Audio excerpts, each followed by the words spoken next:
Hello friend, online English कैसे सीखे channel में आपका तहे दिल से स्वागत है।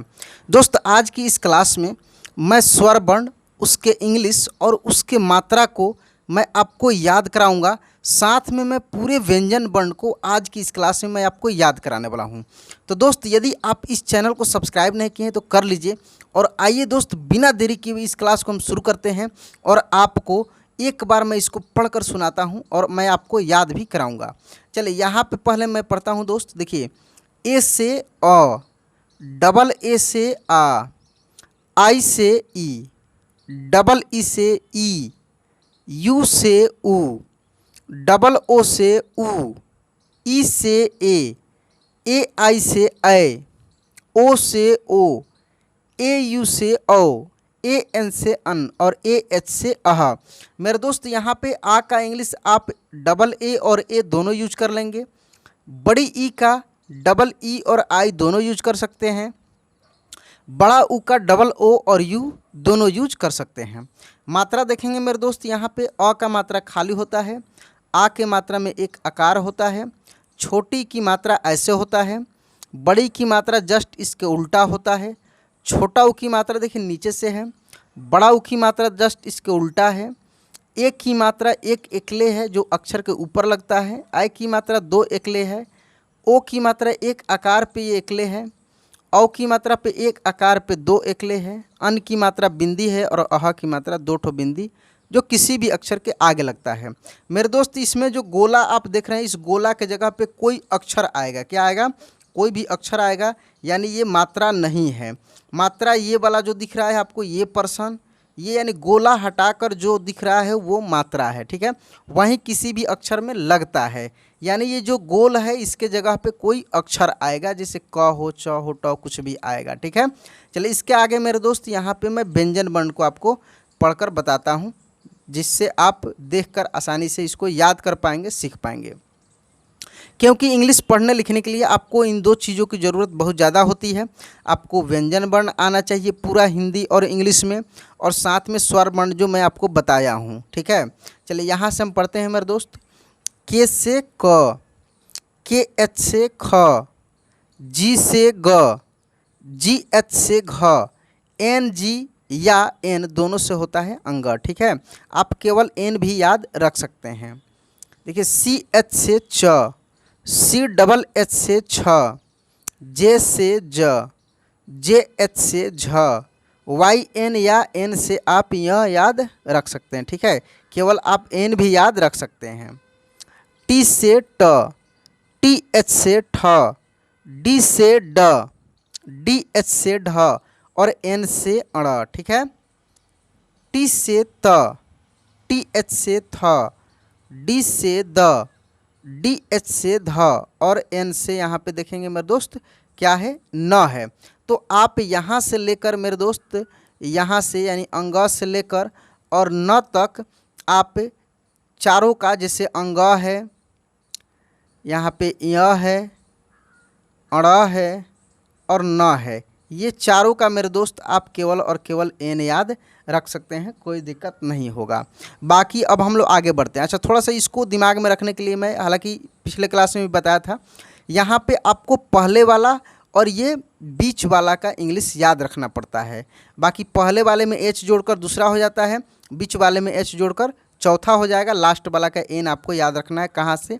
न तक। ठीक है, चलिए इसके आगे हम बढ़ते हैं मेरे दोस्त।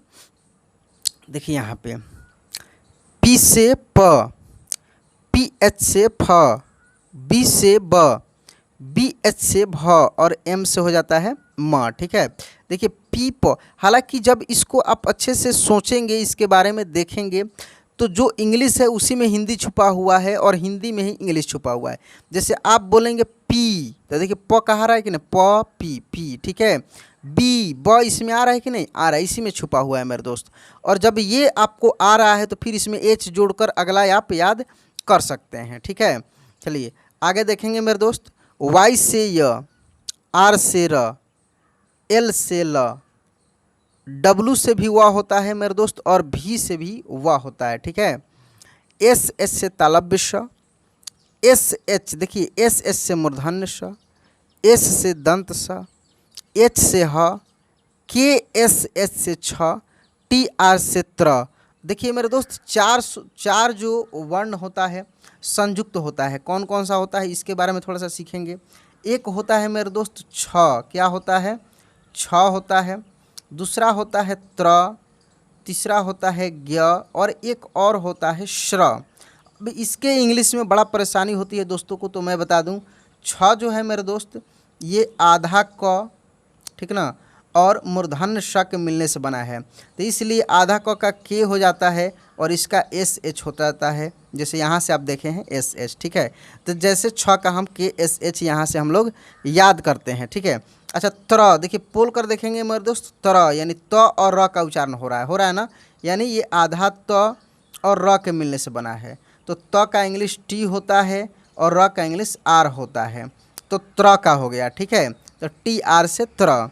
देखिए ज्ञ जो है मेरे दोस्त ऐसे माना जाता है कि आधा ग और य के मिलने से बना है।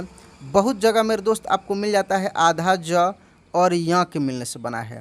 तो इसके अनुसार इंग्लिश हो जाता है GY और इसके अनुसार इंग्लिश हो जाता है JN, क्योंकि आधा ज का जे ऊपर आप सीखे हैं और य का मैं बता ही दिया हूँ आपको यहाँ से कि N होगा, तो JN भी हम लोग याद रखते हैं और GY भी हम लोग याद रखते हैं। अब श्र का देखेंगे मेरे दोस्त, ये आधा तलव्य श और र के मिलने से बना रहता है। तो तलव्य श का SH होता है, र का R होता है, तो इसलिए SHR भी हम लोग क्या करते हैं, याद रखते हैं। तो ये 4 संयुक्त व्यंजन था, ठीक है। बाकी मेरे दोस्त यहाँ पे पिछले क्लास में आपको ABCD से मैं सिखाया था, इसमें इसका जो है यहाँ पे मेन जो है याद करने का मेन तरीका मैं एक बार यहाँ पे आपको चर्चा कर दूँ। देखिए पहले वाले में क्या करना है दोस्त, H जोड़कर दूसरा बना लेना है, तीसरे वाले में H जोड़ देना है। देखिए यहाँ से जी में H जोड़ा गया तो चौथा बन गया। सबके साथ यही रूल होता है, कहाँ तक मेरे दोस्त, म तक, कहाँ तक, म तक। बाकी इसके आगे तो याद करना आसान होता है। कैसे आसान होता है, क्योंकि यरलॉ भले हार्ड आपको लगता है लेकिन हार्ड है नहीं, बहुत आसान है मेरे दोस्त। क्योंकि यहाँ पे देखिए याद कितना करना है आपको, 4 ठो, य का, र का, ल का, व का, ठीक है।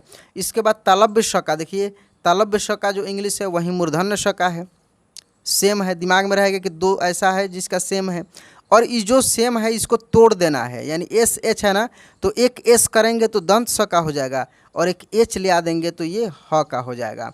बाकी छ का, त्र का और ज्ञ का मैं आपको तोड़ तोड़ कर बता ही दिया हूँ। तो दोस्त आज का यह क्लास कैसा लगा कमेंट में ज़रूर बताइएगा। अच्छा लगा होगा मेरे दोस्त तो लाइक कर दीजिएगा, चैनल को सब्सक्राइब भी कर दीजिएगा। और मैं अगले क्लास में केवल और केवल प्रयास करूँगा मेरे दोस्त कि आपको मैं ये जो व्यंजन स्वर वर्ण देख रहे हैं इसका इंग्लिश और इसका मात्रा, इससे रिलेटेड मैं आपको क्लास कराऊं, जिसके हेल्प से आप कोई नाम लिख पाएँ, अच्छे से इंग्लिश को पढ़ना लिखना शुरुआत कर पाएँ। हालांकि ये बेसिक क्लास था, ये भी जानना ज़रूरी था। तो चलिए दोस्त मिलते हैं अगले क्लास में। जय हिंद।